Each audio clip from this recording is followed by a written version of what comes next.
नमस्कार छात्रों, कैसे हैं आप सब। देखिए, आज अपनी 10वीं क्लास का संस्कृत का पेपर था। वीडियो थोड़ा सा लेट बनाया मैंने, समय न मिलने के कारण। तो थोड़ा सा पेपर को देख लेते हैं। पेपर अच्छा आया था वैसे, और मैंने जो वीडियो डाले हैं उसी में से बहुत सारे प्रश्न आए हैं। वैसे जो पाठ के प्रश्न हैं वो आपको पढ़ने थे, बाकी जो व्याकरण के जो प्रश्न हैं वो सिंपल से प्रश्न थे। तो हम व्याकरण के जो प्रश्न हैं उसको देखेंगे, और जो पाठ के प्रश्न हैं तो आप उस किताब से भी मिला सकते हैं उसमें। और तो चलते हैं, देखिए।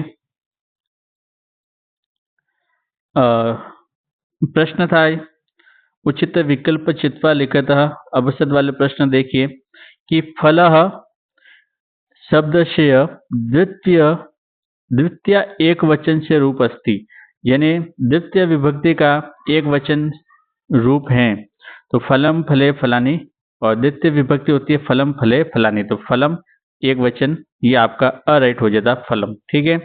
दूसरा है छात्रे इति पदे वचनम अस्ति। छात्रे में कौन सा वचन है। देखिए, मैंने कहा है कि संस्कृत पढ़ने वाले छात्रों को हमेशा शब्द रूप और धातु रूप हमेशा याद होने चाहिए। तो ये राम की जो अगर विभक्ति देखें तो तृतीय विभक्ति बहुवचन है, और तो आपका इसका उत्तर हो जाएगा बहुवचन। और ये विभक्ति कौन सी है, तृतीय विभक्ति है।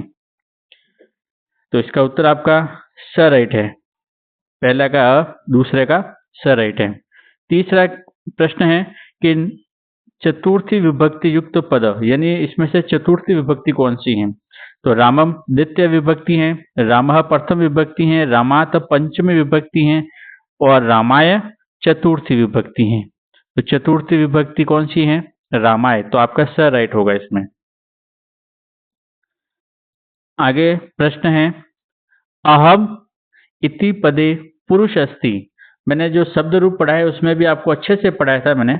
अहम कौन से पुरुष में आता है, उत्तम पुरुष में। तो आपका इसका उत्तर क्या हो जाएगा, स। मैंने कहा है कि जब त्वम युवाम युजम अगर आ जाए तो आपको मध्यम पुरुष बताना है, और अहम अवम वयम इसका जो प्रयोग होता है वह उत्तम पुरुष में होता है।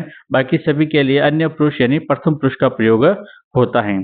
पांचवा प्रश्न है तो आपका ये चौथा का स राइट है, उत्तम पुरुष। ठीक है।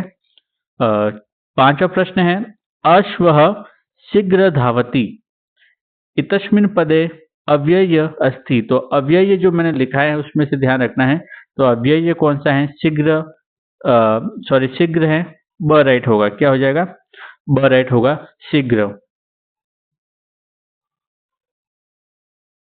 हाँ, अंतिम ये जो अवसद है छठा, अधोलिखितेषु अव्यय पद नास्ति। ध्यान रखना है, ध्यान से पढ़ना है प्रश्न को। नास्ति यानी कौन सा अव्यय नहीं है। यदा है, कदा है, तदा है, लेकिन रमा नहीं है। रमा करता है, रमा लड़की का नाम है, तो ये रमा अव्यय पद नहीं है। बाकी ये तीनों अव्यय हैं, तो उत्तर आपका द हो जाएगा।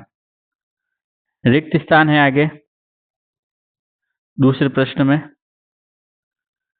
अभवतः इतस्मिन् पदे वचन अस्ति। वो कौन सा वचन है, यह एक वचन है, लंग लकार का एक वचन है। भूतकाल के जो रूप मैंने लिखाए थे उनका एक वचन, जैसे अपठतः तो अभवतः, तो ये आपका इसमें एक वचन आता। प्रथम पुरुष लोट लकार से रूप, लोट लकार का रूप पठतु प्रथम पठंतु, तो पठतु ये आपका लोट लकार का रूप है। ये एक दूसरे में ये आता। गच्छति तस्मिन् पदे लकार अस्ति। गच्छति लकार कौन सा है, लट लकार है। ये तीसरा उत्तर आपका तीसरे में हो जाएगा, लट लकार। पिबंती इतस्मिन् पदे धातु अस्ति। पिबंती में कौन सा धातु है, पा धातु है। अनुभव पदे उपसर्ग अस्ति। अनुभव में कौन सा उपसर्ग है, अनु उपसर्ग है। और निर्वाण रूपम में उपसर्ग कौन सा होगा, निरुपसर्ग होगा। तो समझ में आ गया इसका उत्तर। आगे मिलान करने वाले में देखिए, आपको ये प्रश्न मतलब जो पेपर है अच्छा से बनाते हैं, आपको जो सारे उत्तर है उसके सामने ही है, रिक्त स्थान पे आपको दे रखे हैं। तो केवल आपको थोड़ा सा ध्यान से प्रश्न को पढ़ना है, तो भी आप इसके उत्तर दे पाएंगे। देखिए, वृद्धि स्वर संधि, तो इसके सामने आप हो जाएगा ये सदैव। क्या हो जाएगा? सदैव। मैंने बताया कि जब दो मात्राएं आ जाए आई और आउ की, तो आपको बताना है वृद्धि संधि। फिर लिखा हुआ है द्वंद्व समास है, तो द्वंद्व समास में हो जाएगा पितरो, माता च पिता च। महा प्लस इश संधि बनेगी महेश, क्या बन जाएगी? महेश। कर्मधारय समास कौन सा है इसमें? इसमें है महाराजा, महान च अश्व राजा, महान है जो राजा। व्यंजन संधि का रूप है जगदीश, और द्विगु समास कौन सा है? पंचरत्नम। जैसे मैंने कहा कि जब संख्यावाचक आगे आपको दिखे तो आपको समझना है वह कौन सा समास है, द्विगु समास है। चौथा प्रश्न सिंपल से प्रश्न थे, छोटे छोटे एक पद में उत्तर देने थे आपको। अतिथि कैन प्रबुद्ध वनराज्य कह दुरवस्था प्राप्त व्याघ्र कस्मात बिभेति। तो सिंपल से प्रश्न थे छोटे छोटे। हम थोड़े से ये व्याकरण के प्रश्न हैं वही देखेंगे। पठितुम इतस्मिन् पदे क पढ़ते हैं, तो पठितुम, तुम लगा हुआ है तो क्या हो जाएगा? पठितुम में तुमुन पढ़ते हैं, क्या है? तुमुन पढ़ते हैं, तो इसमें तुमुन पढ़ता आएगा। कत्वा प्रत्यय एक उदाहरण लिखा था, तो कोई उदाहरण लिखना था कत्वा प्रत्यय का, जैसे पठितवा लिख लेते आप। क्या लिख लेते? पठितवा। अज प्लस टाप संयुक्त किम पद भवति। अज में टाप पढ़ते, ये स्त्री पढ़ते हैं, अज में टाप पढ़ते जुड़ने से क्या बन जाएगा? अजा। जैसे बालक में जुड़ा तो बालिका बन जाता है, छात्र में जुड़ा तो छात्रा बन जाता है, अज में जुड़ा तो अजा बन जाता है। ठीक है। पांचवा प्रश्न था शुद्ध वाक्य के समक्ष आम अशुद्ध वाक्य नाम समक्ष न, यानी जो शुद्ध है उसमें आम लिखना था और अशुद्ध है उसके आगे न लिखना है। तो देखिए वाक्य कौन सा शुद्ध है कौन सा नहीं है। क्रुध सिंह गर्जति, वाक्य अस्मिन् क्रुध विशेषणम अस्ति। तो क्रुध विशेषण है, सही है ये। सिंह कैसा है? क्रुद्ध है, तो इसकी विशेषता बता रहा विशेषण है क्रुद्ध, सही होगा ये। पक्वम फल भुक्त्वे अत्र फलम विषय विशेष्य नास्ति। तो फल विशेष्य इसमें कहा है नास्ति, लेकिन फल विशेष्य इसमें है, तो ये सही होना था, लेकिन इन्होंने गलत बताया, बोले कि नास्ति। तो ये आपको लिखना था न, यानी ये वाक्य न, यानी वाक्य गलत है, तो आपको यहाँ न लिखना है। कातरः इतस्य पदस्य अकातर विलोम पद अस्ति। तो कातर का जो विलोम शब्द होता है कातर यानी कायर, और इसका विलोम होता है वीर। प्रसिद्धति इतस्य पद विलोम शब्द प्रसन्न अस्ति। प्रसिद्धति का मतलब प्रसन्न होना ही है, तो इसका विलोम शब्द ये नहीं है, ये भी गलत है, ये भी गलत होगा। गज इतस्य पदस्य पर्यायवाची हस्ती अस्ति, हस्ती इसका पर्यायवाची शब्द सही है, ये राइट है। और मुख इतस्य पद पर्याय पदम आनन अस्ति नास्ति, ये थोड़ा सा ध्यान से देखना है। मुख इतस्य पदस्य पर्याय आननम नास्ति होता है, लेकिन ये गलत लिखा है, यहाँ अस्ति होता तो राइट होता। तो पहला सही था, दूसरा गलत, तीसरा गलत, चौथा गलत, पांचवा राइट, और छठा भी गलत है। बाकी प्रश्न के उत्तर देने थे अपने किताब से, प्रश्न के उत्तर हैं, ज़्यादा कठिन नहीं है, सिंपल से प्रश्न पूछे गए। और आपको 11वें प्रश्न में श्लोक लिखना था, एक श्लोक लिखा था, 2 नंबर का था। अधोलिखित अशुद्ध कारक वाक्य शुद्ध करणीय, कोई भी मतलब इन 3 में से कोई 2 को आपको शुद्ध करना था, 2 नंबर का था। तो जैसे लिखा हुआ है त्वम कुत्र गच्छति। देखिए मध्यम पुरुष है, त्वम के लिए मैंने कहा कि मध्यम पुरुष आता है, तो गच्छति की जगह यहाँ पर आता गच्छसि। क्या आता? गच्छसि लिखना था यहाँ पर। श्री कृष्ण नमः इम्पोर्टेंट था ये, नमः के लिए चतुर्थी विभक्ति का प्रयोग होता है, तो श्री कृष्णाय नमः चतुर्थी विभक्ति आता। फिर लिखा हुआ है रामम सह लक्षणम गच्छति। तो ये सह के योग में सह के योग में तृतीय विभक्ति का प्रयोग होता है, तो आपको राम की जगह राम में विभक्ति में आपको तृतीय विभक्ति लगाना था, रामेण सह। क्या लिखना था? रामेण सह लक्ष्मण गच्छति। तो इसमें आपके तृतीय विभक्ति आता, इसमें चतुर्थ विभक्ति आता, और यहाँ पर गच्छति है, यहाँ पर आपको गच्छसि लिखना था। बाकी रिक्त स्थान है कि तो अपनी किताब से प्रश्न पूछे गए हैं। रिक्त स्थान घटना कर्म था, घटना कर्म से मिलाना था। और फिर वाच्य परिवर्तन था, तो वाच्य परिवर्तन मैंने पढ़ाया था।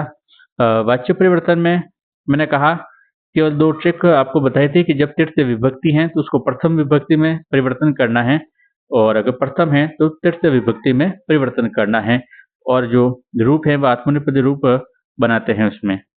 जैसे बालक पुस्तकम पठति, तो ये कृतवाच्य है, तो उसको आपको क्रमवाच्य में बनाना है। तो क्रमवाच्य में बनाने के लिए बालक को तीसरी विभक्ति लिख लेंगे, बालकेन। क्या लिख लेंगे? बालकेन। फिर बालकेन पुस्तकम पठयते, बालकेन पुस्तकम पठयते लिख लेते हैं। क्या लिखने? पठयते। दूसरा लिखा हुआ मया विद्यालय गम्यते, तो कर्तृवाच्य बनाना है इसको, तो मया तृतीय विभक्ति है, तो उसको प्रथम विभक्ति में हम लिख लेंगे अहम। क्या लिख लेंगे? अहम विद्यालयम, विद्यालयम। और गम्यते की जगह आपको लिखना था गच्छामि। क्या लिखना था? गच्छामि। अहम विद्यालयम गच्छामि। और जो तीसरा है इसमें आ जाता छात्र लिखती, तो भाववाच्य में परिवर्तन करना था, तो छात्र का तीसरी विभक्ति में क्या हो जाएगा? छात्रेण। छात्रेण लेख्यते। क्या हो जाएगा? छात्रेण लेखयते। छात्रम छात्रेण लेख्यते, इसका ये हो जाएगा। और 16 प्रश्न, प्रश्न निर्माण करना था, कोई 2 करना था। तो सर्वे प्रकृति मातरम प्रणमंती, तो इसको प्रकृति मातरम में किम आ जाता? सुराधीप में आ जाता कह। और धैर्यवान लोके परिभव न प्राप्नोति, तो यहाँ पर कश्मीन आ जाता। क्या आ जाता? कश्मीन। 7वीं विभक्ति है, तो 7वीं विभक्ति में परिवर्तन करने से कश्मीन बन जाता है। और कह कम प्रति कथ्यति वाले भी करने थे, इसमें कौन किसी कह रहा है, यह प्रश्न था।